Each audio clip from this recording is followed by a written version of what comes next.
Come on. They're right there! Let's go. Move.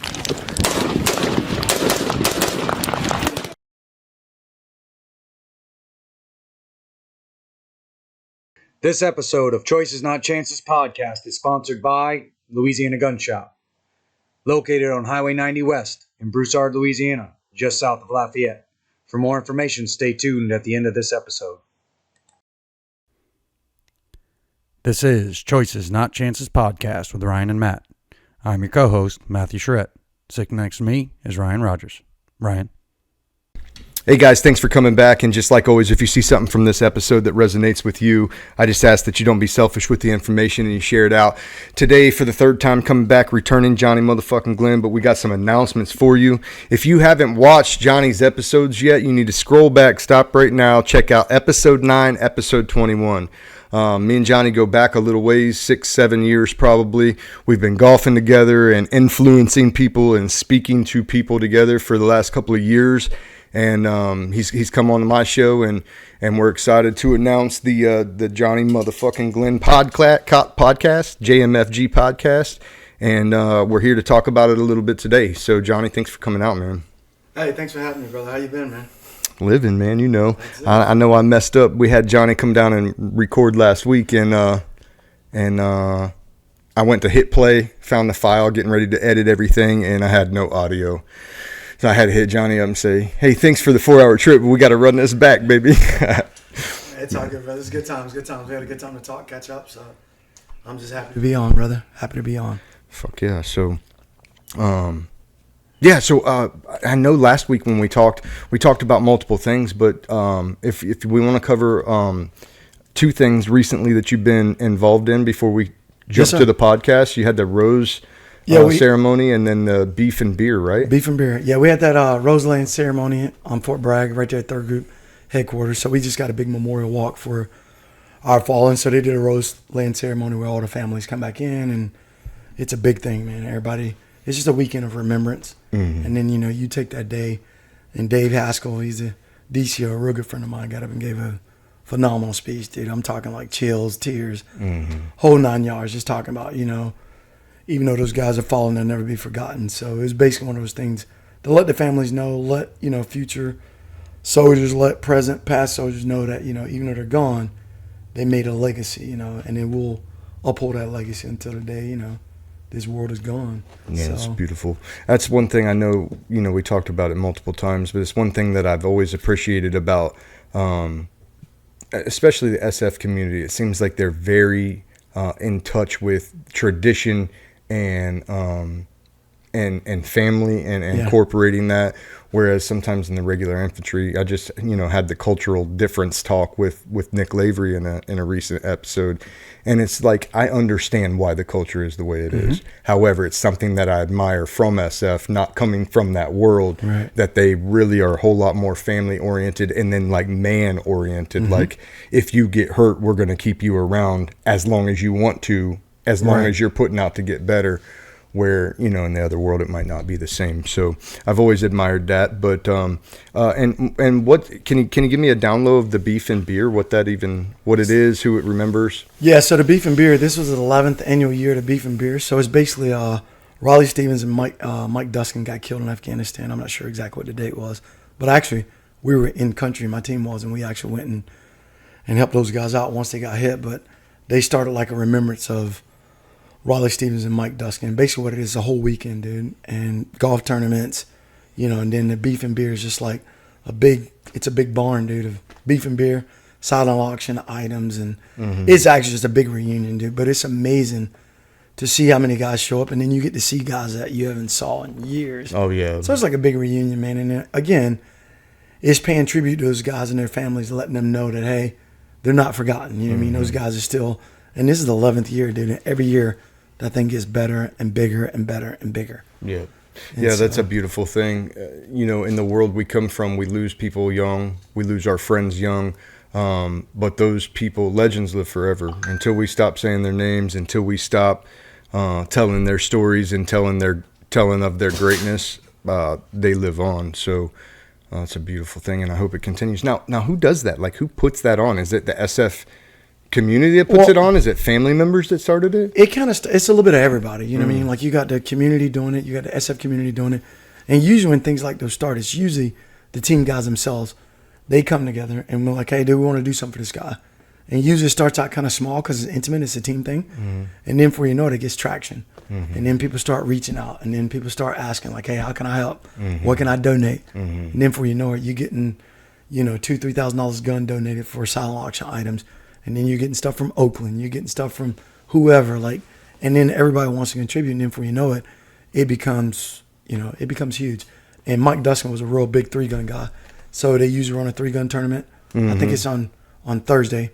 Golf tournament on Friday. And then a beef and beer on whatever day it's on. This year it was on like a Thursday night or Wednesday night or something like that. So it was just good, man. I always try to get out when I'm home to go try to support that just because I know Maggie Duskin, I knew Mike's wife. So every time I walk in that place, first people I'm looking for is her, and then Riley Stevens' father and his brother. I'm looking for them, and I'm looking for Luis Cantrell. So you're looking for people that you're intimate with when it comes to that have fallen. As soon as you see them and you give them a hug and, you start talking, they're happy you're there. You kind of share a few stories, and then after that, it's, hey, where's a drink? I don't drink, but it's usually guys want to get a drink in them. And then it's just eating and partying, you just taking it all in, man. Just having a good time, It's just sharing those moments of, what they will want from us, now that they're gone. And a lot of times, you look back and you think about, God, if they were here, or they're not. So we have to live for them and let them look down on us and say, hey, those guys are still getting it. Those guys are still pushing forward. That's it. On with the mission. So at the end of the day, man, it's just a big bulk of everybody just contributing and doing whatever. You see people that didn't have nothing to do with the SF community, nothing to do with the military. They hear about it, and now they're volunteers. So it probably means something different to them after that. Oh, it totally does, man. It totally does. Now they get it. Because I can sit here and talk about, like you say, the SF teams. The guys. We always try to take care of our own. So if a guy gets hurt, of course, we're gonna do all we can to take care of that guy, and we're gonna always try to take care of that guy. But it's a double-edged sword. You got some guys that they want that help, and then you got some guys that, hey, dude, I want to come back on my own. I'm going to rush to come back. Then they rush to come back, but they don't feel a heal. So usually if you're around the guys, we can say, hey, dude, you're not there yet. Hey, dude, you're not there yet. Even though that's something a guy doesn't want to hear. Yeah, but we tell him needs that, to hear. Yeah, dude, I want you to 100%. And I've been that guy. I've been hurt and rushed my therapy or rushed my treatments to get back. Then you get back to the team. Deep down inside, I'm like, I'm not quite. I used to always tell guys, I might not be 100%, but my 80% is better than most guys' 100%, so I'm good. Yeah. And you try to live off that, but it's like, but you also became a detriment to the team if something happens. So at the end of the day, we can be our own worst enemies. But I think whenever we do things like, and Haskell said it best when he was giving a speech the other day. He was like, hey, these guys will never be forgotten, ever. And so when we think about that, and we think about what these guys mean to us, they'll never be forgotten. And that point in itself, dude, we're doing what we're supposed to do, not only as soldiers, but as brothers. Yeah. Just making sure, like you say, as long as we keep saying their names, those guys don't get forgotten, then we're doing our parts, man. And we'll continue to do that. Yeah, that's right. That's right. And I talk to a lot of people and they say, oh, what's a memorial about? Or, like when you go and you do these things, isn't that somber? And it is. There's a moment of somber, but there's also great times even with the families. And I know some Lowell Hansen, Matthias's father, told me they want to hear and be around the people that were with their son last because it makes them feel like closer to them. They're a little bit closer. And so I think it's cathartic in a lot of ways, these reunions, these sharing events, these family events. For not only the families, but even for the, for the soldier, for the Marine, for the warrior. To get that, almost closure and like that it's okay, but we can move on and we can be happy. It's definitely, I would definitely say it's healing for us. Yeah. Like when I see Maggie Duskin, still living life to the fullest. Just like when I saw Raleigh Stevens' dad and he goes, so you still got the hat, just little things like that, dude, that lets him know, one, you a part of his life and he's a part of your life because he's noticing the small things. And then, to see Luis Cantrell, to see her and she gives you a big hug and tell you you're still crazy and you're late. You know, it's like, yeah. I'm always late. Yeah, I'm like, I'm always late. I was like, they told me to start at 9. She's like, you know, this thing's never started at 9. But in the day, liar, Johnny. Yeah, exactly. But I think it's healing for not only, like you say, the families, but that's a lot of healing for us to see. To me, my healing is when I look at Maggie, when I look at Raleigh Stevens' dad, when I look at Louise Cantrell, when I see these people still putting one foot in front of the other, still living their lives and still touching lives, dude. It's like you have no time to feel sorry for a warrior that died a warrior's death. Yeah. You put one foot in front of the other and you keep living for those guys. Yeah. So it's healing for all of us. So when we see them doing good, in return, it means we should be doing good. Yeah. You know, man up, dude. Do as good as they're doing and try to do more. Yeah. And so because that was their baby. It was their son, you know, it was Yeah. their, you know, it was their father, it was their brother. So at the end of the day, it's like if they can adapt, adjust, and overcome, You can too. definitely can. You know what I mean? And it doesn't So- mean it's easy. Like it's not. we talked about that all the time. Life is struggle. These things are supposed to be hard, and it's not supposed to be easy to go over and kill your own species to where nobody comes home and has an issue with it. Yeah. Or issues with losing their friends. That sucks. It sucks losing friends. But it's not the end of the book. Not at all. So, But I will say, I think for every friend of mine, because at the memorial, we had lost, and they had on the memorial 60 guys in combat. And me and my commander was talking about it, or one of my old commanders. And I said, hey, so I was thinking about that because they do memorial PT in third group the last Friday of every month. So if you're in third group, not in third group, wherever you're at, if you want to come out, they do third group PT the last Friday of every month. Sometimes it changes, but usually it's the last Friday of every month. And it's just one of those things. You still bring guys together. Guys aren't forgotten. And what they do is the warriors that died that month, they'll set up their bios. They'll put pictures of them. Somebody read their bios. And then somebody comes share stories about those guys. So all the younger people that are coming to the unit, they don't forget that. they get don't that forget- lineage bred They get into that them. lineage, brother. So that's going to carry on for decades, for centuries, you know. And it won't be forgotten.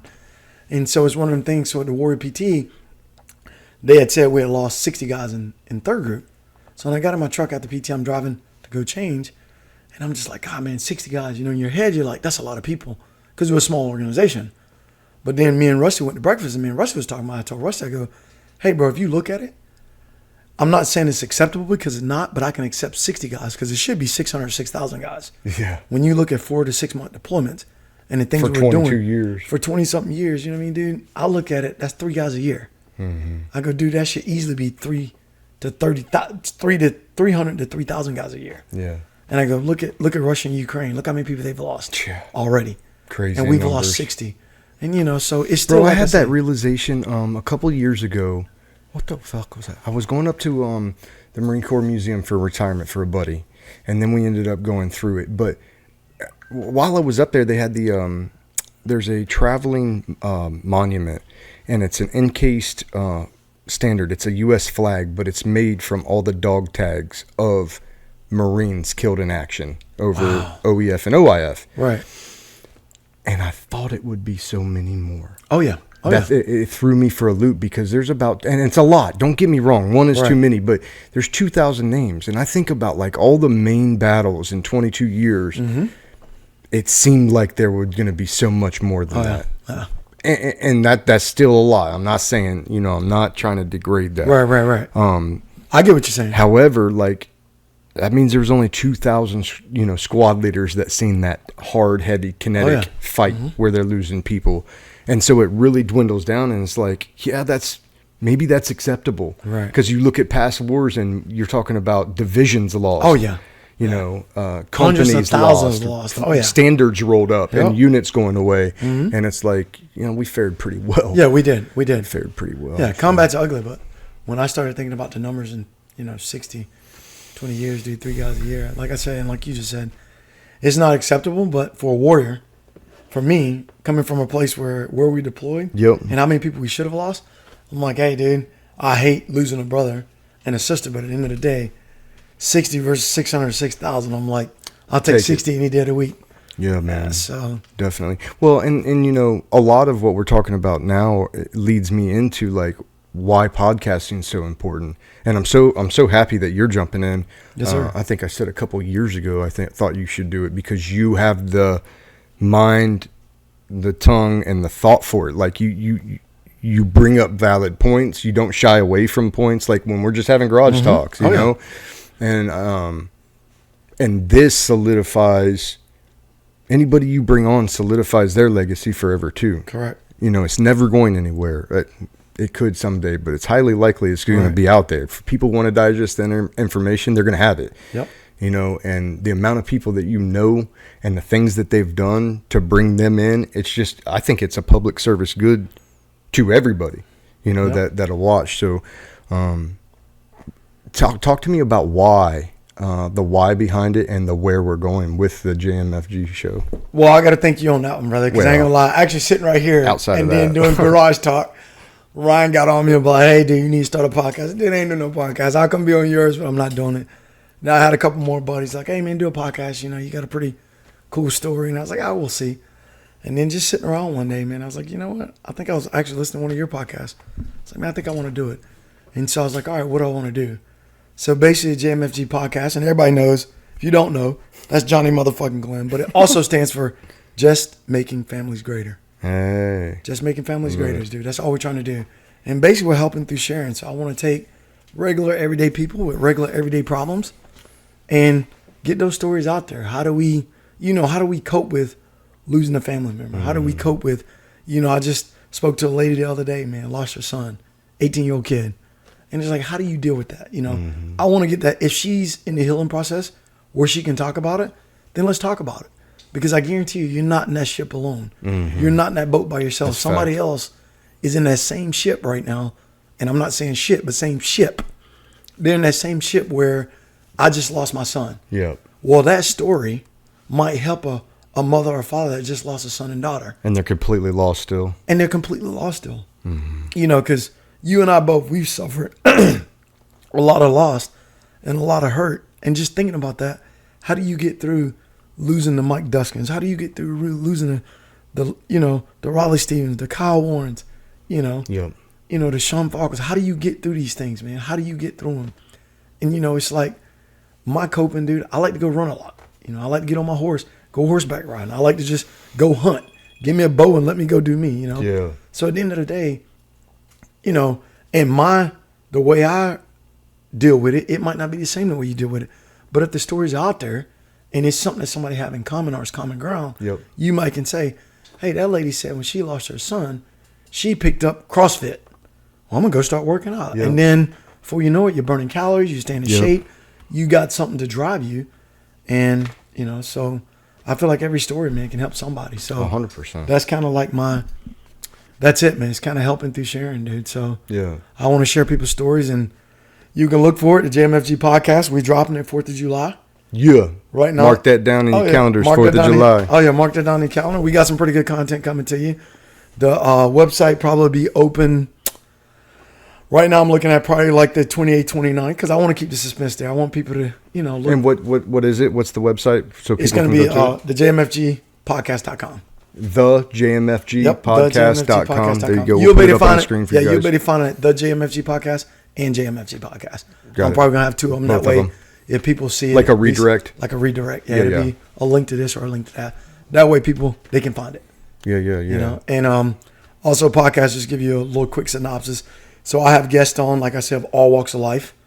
I'm not looking for just the fame and glory, like, oh my God, they're famous. I want people that were raised like I raised with nothing. Everyday people, man. So we'll have some questions and answers. That way, if I'm interviewing you and you say something about where you grow up, or you say something about I did this and that, and other people have a question, they send that question, dude, we'll reach out to you and hey, let's talk about it. Let's figure it out. Yeah, I like it. And then go from there. And then it's also going to be educational, man. I'm going to bring on a couple VA members, a couple guys from the resources. So I'm going to have a ton of resources from people, hotlines and stuff, because we got a lot of guys committing suicide now, man. Oh, yeah, it's a pandemic. Yeah, so I want to bring people on so they can speak to the truth of that stuff. Like, hey, if I buy a gun, are they going to put me on a crazy list where, oh my God, they're going to take my gun? I want to bring people on that can speak educated about that, where people aren't worried about, hearing rumors like, hey, you got the facts from the VA rep telling you, if you didn't get 100%, this is where you need to be. You got the horse, yeah. You got the horse. Well, I think that's important because we live in a day and age where literally I don't think anybody trusts anything anymore. They don't. I think there's so much information that's flawed and so much provable information that's passed on as fact and vice versa. Yeah. That's why I got in the podcast game. I started watching Jocko and Andy Stumps and Jordan Peterson and some of these different people getting on there. And it's like, I believe what they're saying way more than I believe the two main streams of bias agenda that are coming out of the airwaves. And so I think that when people get in and they find authentic conversation that is from the horse's mouth and you're not showing somebody an opinionated, column, I think that people are addicted to that right now. I think they're craving truth and transparency. Yeah. And so I think the podcast world brings that, some of them. So I'm looking forward to it, dude. I'm excited about it. I think it's going to be good. Yeah, I'm excited about it. I'm excited just to hopefully help people, man. Yeah, man. Well, that's a fact. That's a fact. It's definitely going to be helpful.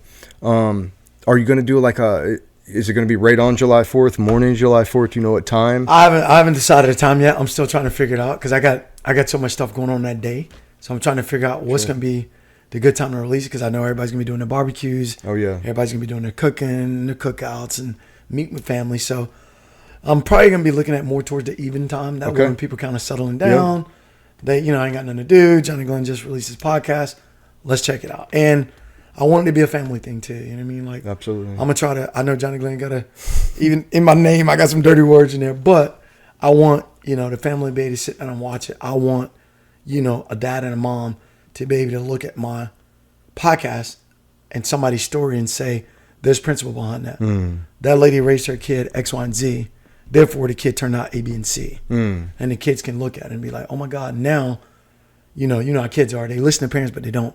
But if you hear it coming from somebody else, that's the same thing that we're telling you. Like a reinforcing It's nature. like a reinforcement of, just a reinforcement of, and then, but I want to talk about everything, dude. We're going to talk about life, stories, politics, religion, whatever. You know what I mean? Race, we talking about whatever everything. comes up. Whatever comes up, dude. Whatever story's out there to be shared, let's share it. Yeah, absolutely. And let's get traction to it, and let's, because I think not only is it going to be helpful for people to hear it, but I also think it's going to be healing for the people telling it. Absolutely. And definitely for the people listening. It's just like when you go to all these great events for our fallen, dude, what helps us and what I think really, what really constitute that healing and just get the healing process and started is just hearing those stories, man.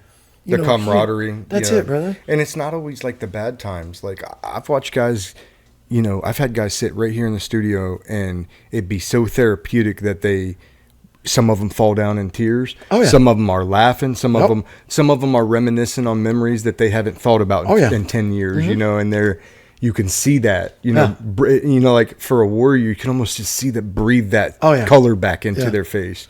And for me, that's success. It's a positive thing. Yes, that is the definition of success. Oh, yeah. Yeah, so for me, brother, if I can get, one person on a podcast that shares their story and they're releasing that and they're, healing, to me, podcast success, man. That's a win. That's a win. That's where I'm at too, man. That's a win. That's where I'm at, brother. Yep. Yeah. If you're in the game for money, you're in the game for the wrong reason. Oh, definitely wrong reason. And I know that most of the influencers out there aren't. But the ones that are, it's noticeable, and the ones that just want to help and are doing something, selfless out of trying to promote those stories and promote those emotions and those journeys. Man, it's on fire. Oh, yeah. I love it. I like it. I love it. So outside of podcasting, what are you going to write a book? What are you doing? I don't know, bro. I thought about it, focusing on that first? I've been focusing on this pretty good. I've had a couple guys from the unit, a couple old commanders like, hey, Johnny, you need to write a book. Well, you got a lot of experiences, man. Yeah. And you're really, really, you're a good storyteller. Yeah. So But they tell themselves, man, like people are like, oh, that didn't happen. And then you hear somebody else say it. They're like, let me tell you what Johnny Glenn did. Or let me tell you what Nick Lavery did. Let me tell you what Rusty Cotterman did. Let me tell you what Alan Williams did. And before you know it, dude, it's like, he did what? And then it's like the same things you watch Netflix. And it's like, I've done that, but I did in real life. Yeah. No, I've done that. It's like, it don't look like that. But it don't look like that, but I've done that. So I've been thinking about it, man. At the end of the day, it's like, where do you start, man? It's like somewhere. Yeah, and that's why I'm doing the podcast. Right man. there. I'm doing it right there. Start right there. Yeah.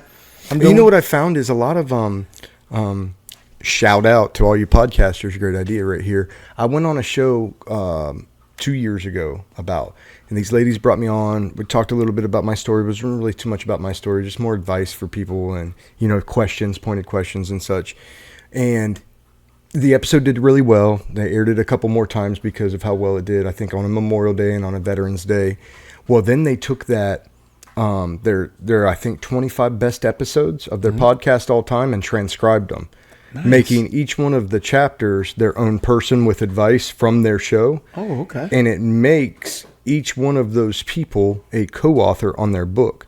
So then they shot all that out to me and like the 25 other people or, however many other chapters of people that are in there said, hey, you're all co-authors now. As soon as we publish this is when it's going live. And they had 30 people do a launch party for them. That's awesome. Versus, you doing it by yourself. And so like you start having guys on and they don't care that you get a release that says that they can transcribe it. You can transcribe their stuff.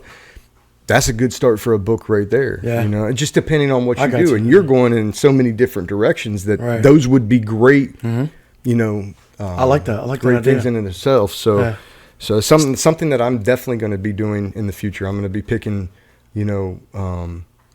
I like that. My team and my guys and myself, we're going to pick our favorite, segments of the first 2 years and boom. And then that's just going to be a traveling, working piece of art where we can add to it, each year and slide chapters in. Maybe it becomes a volume type thing, but it's a great idea because there's some people that don't want to do podcasts. A lot of people want to hear an audio book or a lot of people want to read a regular book or on a Kindle or whatever. So for those people that aren't doing podcasts, I bring it to your ass in written form if that's what it takes. I'm gonna bring you the medicine. There you go. You know what I mean? It's up to you to take it. Yeah.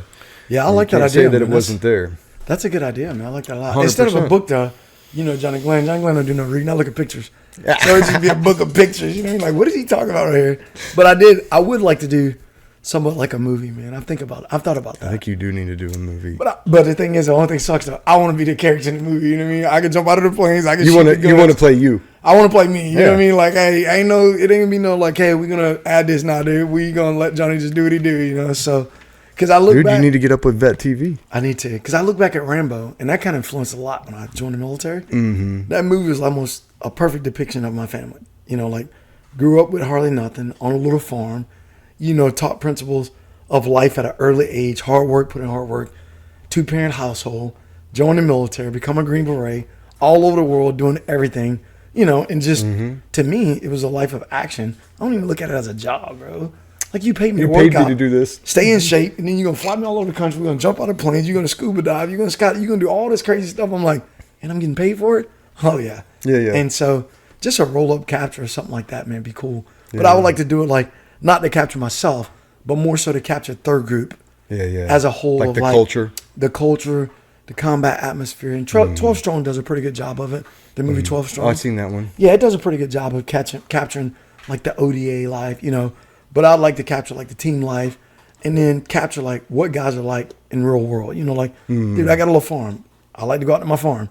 I like to ride my horse. You know what I mean? I like to do regular human stuff. Yeah. I'm not like oh my God, he sleeps in a bubble and he always trained. Like, nah, well, dude. I think that's another great thing about these podcasts is they're putting a human face back on people. Oh yeah, definitely. And that's great because the world will like to demonize some people and heroize some other people. And it's like, hey, these are still people, They're still humans. And whether you look at him as a hero or a villain, that's still a man, and he's still got daughters, and he's still got bills to pay, and he's got a pet, and he likes his family, and he still does all these things, and I think that's a lot of times can get lost in today's age, especially in our country. We have a population that's so free that a lot of them don't even know that war is a real thing. That's a fact. And so, I think it's vitally important that the people, at least the people that want to know, that have the care to know, they can come out and get that. Like you say, the medicine's there. It's something you to take. There. Yeah. That's right. Because another thing I want to do with the podcast, I like what you're saying right there, but another thing I'm going to do is there's going to be some JMFG swag coming out. I'm going to release that probably like the 4th of July, but it'll be shirts, hoodies, coasters, all kinds of stuff. And basically what I want to do is everything made off of that. I want to do scholarships, bro. I want to do donations to like Green Beret Foundation, Marine Corps Foundation, the Navy Foundation, Gold Star Family Events. So if they got Gold Star Family Events, I want to be able to help out. I want to be able to walk into a community. I just saw the other day with Shaq.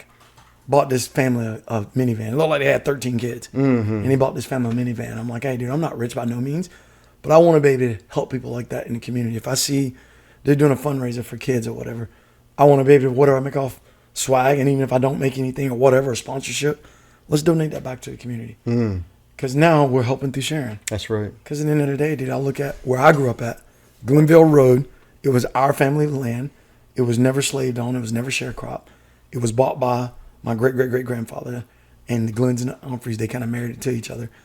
And then everybody raised everybody, dude. If I got a whipping at this house, before I got home, I got 8 different whippings. And then I would get home, dude, and I'm like, that's if my that dad, tribe life. I know, dude, and I said, my dad whipped me, bro, I swear to God, I'm shooting him. And sure as crap, dude, as soon as I'm walking in the yard, come here. I'm like, you gotta be kidding me, dude. I just got 6 whoopings coming up the road. I gotta get another one. And it's like, and the sad part about it is the next day I did the same thing, dude. It's like, Oh, yeah.